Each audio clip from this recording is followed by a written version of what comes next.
For my 86 Monte Carlo SS, I wanted to highlight some of the issues I had with the alternator and the installation of a new alternator to overcome some of the power challenges I was having.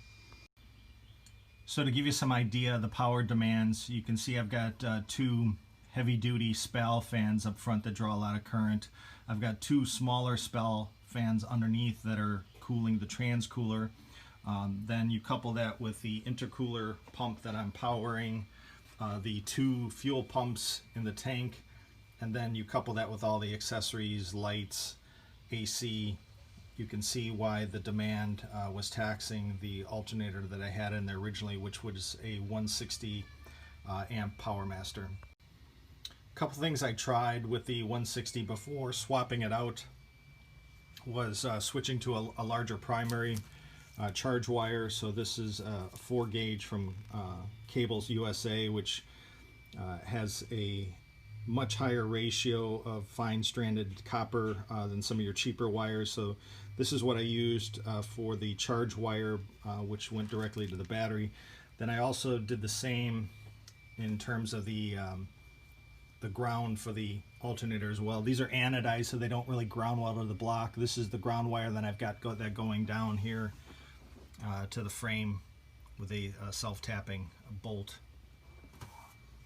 The other thing I tried, because this was dropping below 12 volts, was I tried changing the pulley. This is actually a smaller pulley. The alternator I have in here now is this 220 amp beast, and so far the results have been really positive. At idle it's 14.4 volts solid with everything blazing. So what I'm going to do is I'm going to go back to this pulley, which will free up a little bit more power, and then we'll see where the voltage is at.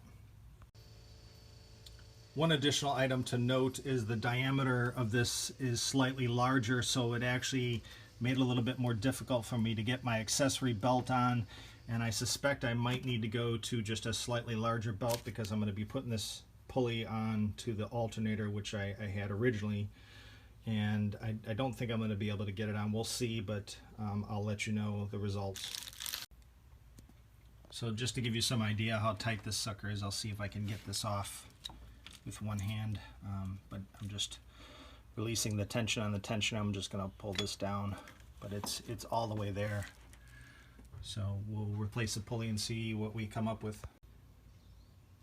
So I've got the smaller pulley off now that I had put on to see if I could overcome the low voltage at idle. It didn't work out, so I'm going to put back on the original one that I had, which is actually nicer because it'll free up some more power, but it also had this cool cap on the front, so even though nobody will see it but me unless I open up the hood, it still looks nicer, but you know, obviously the functionality of the pulley will free up a little bit more horsepower. So we'll put it on and then we'll see where we stand.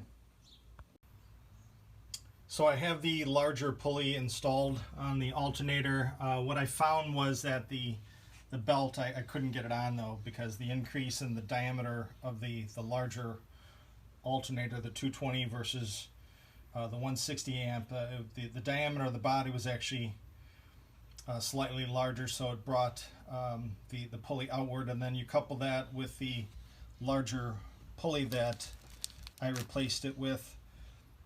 It wouldn't allow me to get it over the tensioner, so basically you can get belts in increments of ½ an inch.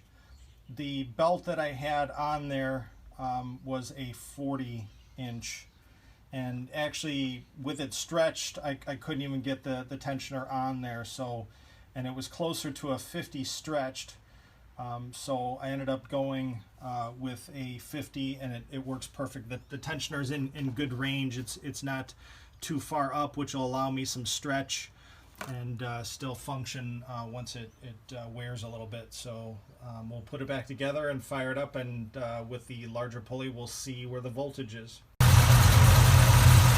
we got it back together.